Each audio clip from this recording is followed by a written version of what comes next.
AP కూటమి సర్కారు పాలనలో ఎమ్మెల్యేలు రెచ్చిపోతున్నారు. తాజాగా టీడీపీ ఎమ్మెల్యే అర్ధరాత్రి మహిళ ఎంఆర్ఓకు ఫోన్ చేసి అసభ్యకర పదజాలంతో దూషించిన ఘటన తీవ్ర కలకలం రేపుతోంది. ఏపీలో సదరు మహిళ ఎంఆర్ఓ పోలీసులకు ఫిర్యాదు చేయడంతో టీడీపీ ఎమ్మెల్యే ప్లేటు ఫిరాయించారు.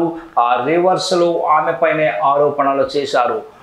వివరాలను మనం చూసుకున్నట్లయితే పార్వతీపురం టీడీపీ ఎమ్మెల్యే బోనెల విజయ్ చంద్ర మహిళా ఎంఆర్ఓకు అర్ధరాత్రి వాట్సాప్లో కాల్ చేశారు. ఈ క్రమంలో అసభ్య పదజాలంతో ఆమెను దూషించారు.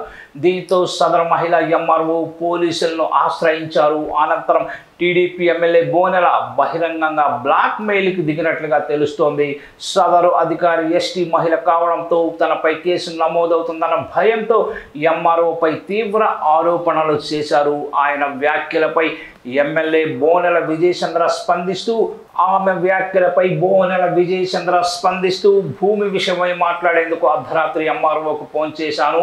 ఆమె ఎత్తకపోవడంతో వాట్సాప్ కాల్ చేశాను.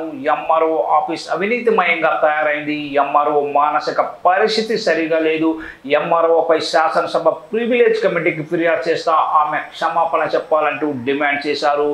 మరోవైపు ఎంఆర్ఓతో అనుచితంగా మాట్లాడిన ఎమ్మెల్యే తీరుపై ప్రజా సంఘాలు మండిపడుతున్నాయి. ఈ సందర్భంగా సిపిఎం జిల్లా కార్యదర్శి కొల్లి రంగనాయుడు స్పందిస్తూ మహిళా ఎంఆర్ఓకు అర్ధరాత్రి ఎమ్మెల్యే ఫోన్ చేయడం సరికాదు, ఆమెను వేధింపులకు గురి చేయడం ఏంటని ప్రశ్నించారు.